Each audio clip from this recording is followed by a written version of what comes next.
Hello friends इस video में जो हमारे पास क्वेश्चन है वो फिजिकल पेंडुलम पे बेस्ड एक क्वेश्चन है। फिजिकल पेंडुलम पे बेस्ड एक क्वेश्चन है। हमें गिवन है कि एक डिस्क है जिसका मास m है, रेडियस r है। उसके सेंटर से किसी डिस्टेंस पर axis of point of suspension को रखा गया है। हमसे पूछा गया है point of suspension point of suspension क्या है O, और जो सेंटर है वो G है। दोनों के बीच की डिस्टेंस को हम OG बोल रहे हैं।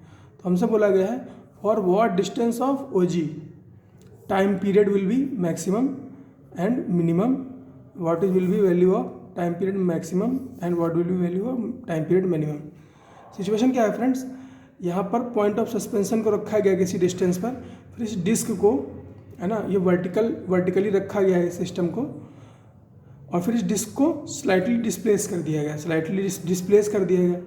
तो ये क्या होगा, ये डिस्क जो है ये ऑसिलेट करने लगेगी अपनी पोजीशन पर, है ना, इस पॉइंट ऑफ सस्पेंशन के रिस्पेक्ट में ऑसिलेट करने लगेगी ऐसे। तो हमें यही बताना है कि जो टाइम पीरियड है ना, इसका टाइम पीरियड जो है वो मैक्सिमम कब होगा और मिनिमम कब होगा, हमें किस डिस्टेंस के लिए OG की, है ना। तो यही हमें कैलकुलेट करना है। तो फ्रेंड्स पहले इस क्वेश्चन को आप अपने से ज़रूर ट्राई कर लीजिए, उसके बाद आ जाइए मेरे सॉल्यूशन पे।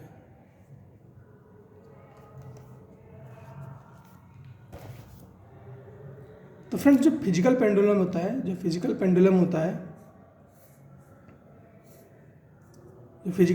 होता है उसका टाइम पीरियड होता है T is equal to 2 pi root under I by MGL। 2 pi root under I by MGL। I क्या है, I है moment of inertia with respect to point of suspension. तो यहाँ पर फ्रेंड्स अगर बात करें, अगर हम ये मान लें कि जो G है वो O से स्मॉल l डिस्टेंस दूर है, जो G है वो O से स्मॉल l डिस्टेंस दूर है, और कैलकुलेट करें मोमेंट ऑफ इनर्शिया। फ्रेंड्स कहीं से तो शुरुआत करनी पड़ेगी, तो मोमेंट ऑफ इनर्शिया से शुरुआत करते हैं। तो I की वैल्यू क्या हो जाएगी, I सेंटर ऑफ, फ्रेंड्स देखो ये डिस्क है, डिस्क के सेंटर ऑफ मास के अलॉन्ग तो हमको पता है ना कि मोमेंट ऑफ इनर्शिया कितना होता है, लेकिन हमें इससे L डिस्टेंस दूरी पर मोमेंट ऑफ इनर्शिया चाहिए। तो उसके लिए फॉर्मूला होता है, इसको पैरेलल एक्सिस थ्योरम बोलते हैं, है ना। तो I at O is equal to क्या होगा, I centre of mass plus MA square. A क्या है, ए परपेंडिकुलर डिस्टेंस है G की O से। तो I सेंटर ऑफ मास के अलॉन्ग क्या होता है डिस्क का, वो होता है MR square by 2 plus perpendicular distance कितनी है L, तो ML स्क्वायर। तो टाइम पीरियड कितना हो जाएगा इसका, 2 pi root under MR square by 2 plus ML square upon MGL। अब फ्रेंड्स ये इतना इसके अंदर जो ये पोर्शन लिखा हुआ है इसको हम क्या बोल रहे हैं, y बोल रहे हैं। क्यों फ्रेंड्स, क्योंकि हमें मैक्सिमम वैल्यू ऑफ t चाहिए, और मैक्सिमम वैल्यू ऑफ t तब आएगी जब ये जो पोर्शन है इसकी वैल्यू मैक्सिमम हो।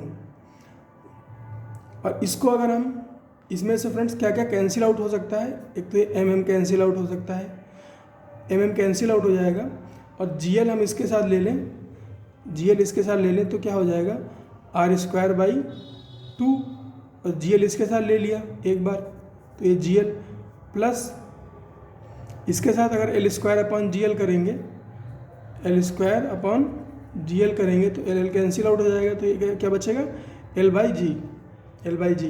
तो y की वैल्यू क्या आ जाएगी, y की वैल्यू हो जाएगी R square upon 2GL plus L by G. अब फ्रेंड्स हम क्या करेंगे, अब हम मैक्सिमम मिनिमा का कॉन्सेप्ट यूज़ करेंगे। तो मैक्सिमम मिनिमा में क्या करते हैं, जैसे y दे रखा होता है ना, y दे रखा होता है, तो हम पहले उसको डिफरेंशिएट करते हैं, फिर इक्वल टू 0 करते हैं, फिर एक वैल्यू निकालते हैं, फिर उस वैल्यू को y में सब्सटीट्यूट कर देते हैं। तो फ्रेंड्स हम क्या करेंगे, dy बाई dl निकालेंगे। तो dy बाई dl की वैल्यू क्या हो जाएगी, 1/L है ना, तो R square by 2G, 1/L का डिफरेंशिएशन माइनस 1/L स्क्वायर, ये हो गया, प्लस एल बाई जी है, तो ये डिफ्रेंशिएट करेंगे तो 1 बाई जी हो गया, तो ये 1 बाई जी हो गया।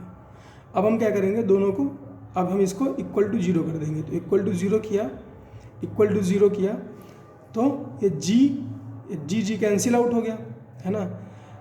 Are square upon 2g L square equal to 1 by G किया तो जी कैंसिल आउट हो गया, तो क्या बचा, R square upon 2l square equal to 1। तो एल स्क्वायर की वैल्यू क्या हो गई, आर स्क्वायर बाई 2, तो एल की वैल्यू क्या हो गई, plus minus R by 2। L की वैल्यू क्या हो गई, प्लस माइनस आर बाई 2। अब at L is equal to R by 2 पर अगर हम बात करें तो टी की वैल्यू कितनी आएगी, R square by 2 plus R square by 2।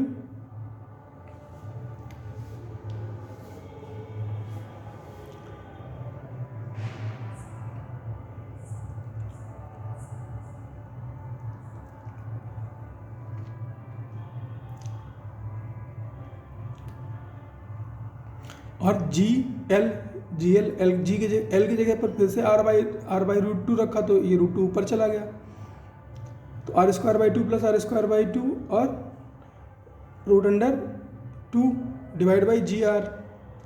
अब ये दोनों ऐड हो जाएंगे तो आर स्क्वायर हो जाएगा, और आर स्क्वायर से एक आर कट जाएगा, तो क्या बचेगा, ऊपर आर रूट 2 बचेगा और नीचे जी बचेगा। तो टी की वैल्यू क्या हो गई, 2 pi root under R root 2 by G. Friends, ये हमारे पास एक वैल्यू आई। अब r इज इक्वल टू अगर माइनस आर बाई रूट 2 की बात करें, है ना, हमें प्लस पे तो हमने एक निकाल ली, अगर माइनस की बात करें फ्रेंड्स, अगर इस रिलेशन में हम माइनस वैल्यू रखेंगे तो फ्रेंड्स ऊपर तो एल स्क्वायर है, पॉजिटिव हो जाएगा, लेकिन नीचे माइनस हो जाएगा, तो ये जो पूरी वैल्यू है वो इमेजिनरी हो जाएगी। और फ्रेंड्स टाइम पीरियड इमेजिनरी तो हो नहीं सकता, इसलिए R L is equal to minus R by root 2 जो है हमें कोई टाइम पीरियड नहीं देगा। तो फ्रेंड्स ये कौन सी वैल्यू है फिर, या तो ये मैक्सिमम है या तो ये मिनिमम है। तो फ्रेंड्स अभी इसको होल्ड पर रखिए, अब बात समझिए इसके आगे की। फ्रेंड्स मैक्सिमम टाइम पीरियड क्या हो सकता है, अगर हम इसमें एल की वैल्यू 0 रख दें, तो क्या होगा, ऊपर वाला पोर्शन 0 हो जाएगा, नीचे वाला पोर्शन भी 0 हो जाएगा, तो 1 बाई 0 वाली सिचुएशन बनेगी, infinity T max is equal to infinity हो जाएगा। तो फ्रेंड्स मतलब क्या हुआ, मतलब ये हुआ कि maximum value of time period क्या है, इन्फिनिटी। कब, जब एल की वैल्यू 0 हो। अगर जो पॉइंट ओ है, अगर वो जी के बहुत पास है तो टाइम पीरियड की जो वैल्यू होगी वो बहुत ज़्यादा होगी, और कितनी हो सकती है, इन्फिनिटी हो सकती है। तो ये हो गई इसकी मैक्सिमम वैल्यू। तो ये कौन सी वैल्यू है फिर फ्रेंड्स, अगर ये मैक्सिमम है तो ऑब्वियसली ये मिनिमम होगी। तो फ्रेंड्स यही था कॉन्सेप्ट इस क्वेश्चन में। मिलते हैं फ्रेंड्स अगले क्वेश्चन में।